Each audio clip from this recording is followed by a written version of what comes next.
Okay, we're going to try to get started on time here. I know there's going to be people in and out of here kind of all day, today, tomorrow. Feel free to come and go as you please. It's like we got a lot of, I know 2 days is a lot to ask, for people. So we're going to obviously have it filmed, and we're going to be putting up on our YouTube, and we're going to post edit, and working with potentially the Mix Center and Cronkite and even ASU Live Events, helping us out. So hopefully we can help elaborate and expand on the story, kind of as we go. My name is Jason Marmon. I'll be your host and MC, for the duration of the two events. I'm a grad student doing concurrent masters in Innovation and Venture Development, which is the MSVD, and Applied Sustainability Solutions, which is the MSUS, out of the School of Sustainability, the College of Global Futures. And I'm originally a North Dakotan, and so I'm come from northwest North Dakota in the Bakken. Williston is the seat of the second largest oil and gas formation in the U.S., and so I grew up in an agricultural community, that kind of got transformed into an industrial region. And so I've seen, once that transformation kind of takes place, it's really hard to go back. And ASU being in, kind of the heart of the Sonoran Desert, we have a different set of challenges. And one of the ones that we've been looking at is, extreme heat and climate change. And we'll get into more of that, but really what the Carbon Summit is, and it's really important I preface this. I'm a carbon being on a carbon planet using carbon tech. Carbon is the energy molecule. It's essentially the reason why we're alive. And oftentimes it gets vilified, maybe in the news and the media as being something bad, which it's not. But essentially, what we're doing with fossils is we're bringing back up carbon that has been cataloged and compartmentalized and stored by the planet. And when carbon's in the atmosphere, it's really energetic, and it causes changes that we can't anticipate. And so the reason why we're in the Pleistocene, the really nice time of temperature ranges and, just really habitable, you could say, is because that carbon was stored for us. And so we got some pretty big challenges, and that's why the Carbon Summit is, the goal of this is to find common grounds for common good.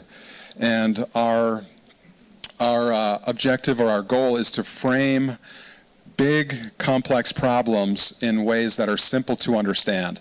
Because I believe, my grandpa used to say, a problem well framed is a problem half solved. And so that's really the goal of the event.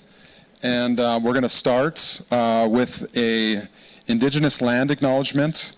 My father is tribally enrolled. I'm actually a descendant of a tribal member. And we're Turtle Mountain Chippewa from North Dakota as well. And so it's really important that we've been connecting with the indigenous people here. Obviously, Arizona has 22 tribes.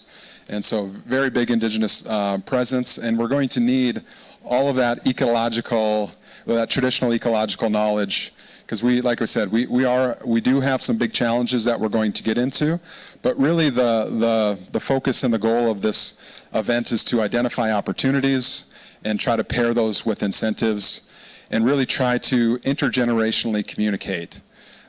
We have a lot of challenges globally right now, and I would say usually conflicts and war are climate disasters.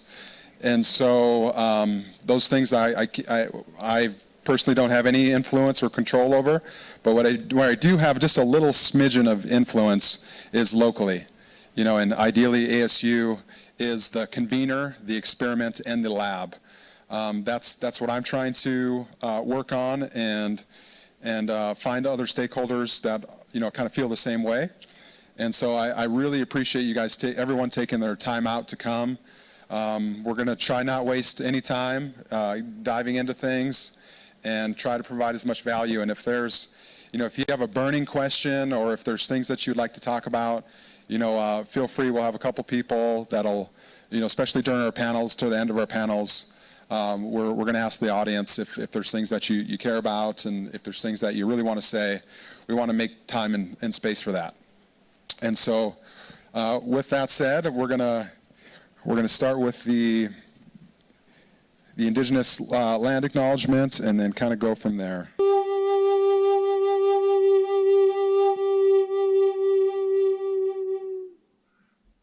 Arizona State University is located in Indian country. There are 22 tribal nations in Arizona.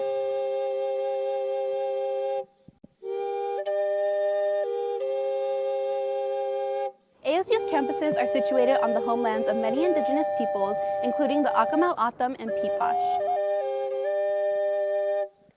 Arizona State University recognizes the original inhabitants of these lands and recognizes that they still reside throughout the Phoenix metropolitan area.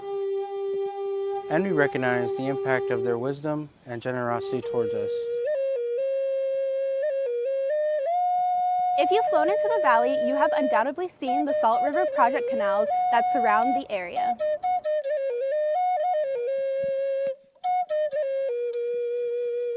Those modern-day canals follow the framework of the canals originally constructed by ancestral Sonoran Desert people, Huhulkam, to make this area both livable and a place where peoples could thrive.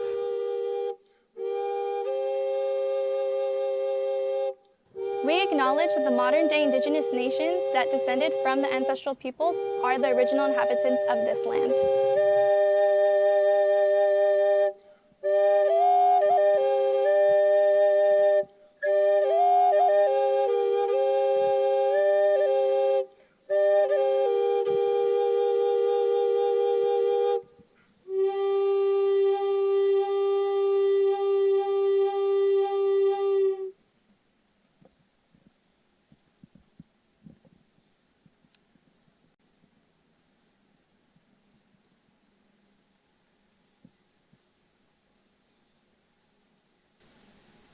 We're going to get into our first speaker, and it's really important, I guess, that I tell you the order, because it's very specific. So if I show you the Carbon Summit on my hand, think of this as a seed.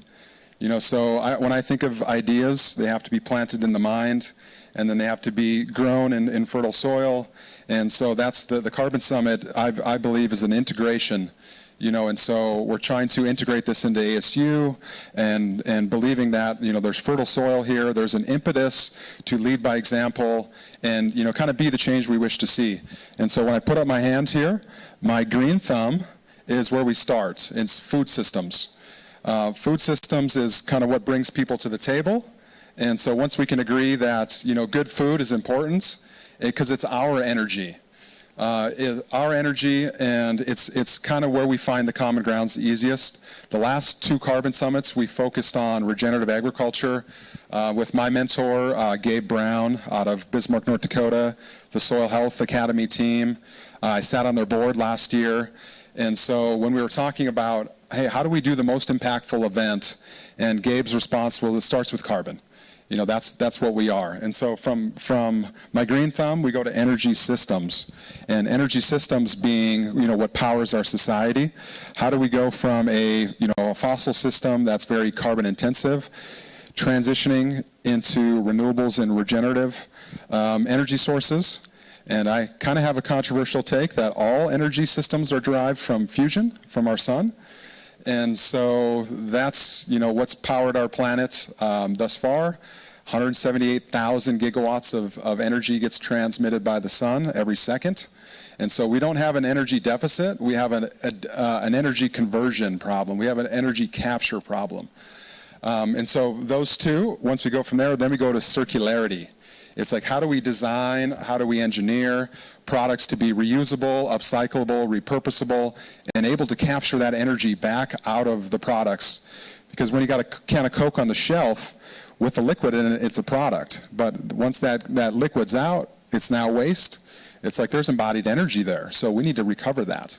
And so those three are mitigation when you talk about conservation. Those three are mitigation. The fourth one is climate adaptation. What we can't proactively mitigate, we have to adapt to. And the desert is the perfect example of that, because we obviously have some pretty hot summers here. And then the fifth one is once you get past those four pillars, we're into sustainability. And I kind of break that down into STEM, because we're going to have to train an entirely new workforce to handle the 21st century economy that we need to move into. And so these are, really big challenges, but trying to frame them in a way that relates to us as individuals. And our goal is to daisy chain institutions, governments, and people together around common grounds for common good. And so we start with food systems because, I think it's, Bruce might be able to back me up, but I think 30 to 40% of all the food that we produce goes to waste. And so we need to turn that food back into soil. We can't have it go into the landfills. Those are nutrients that the soil and our ecosystems need to go back in, for the bio loop, the biofeedback loop. And so that's why we started with, actually I was made aware of Bruce here by Digester Doc and the guys that have been with us, and they'll be on a panel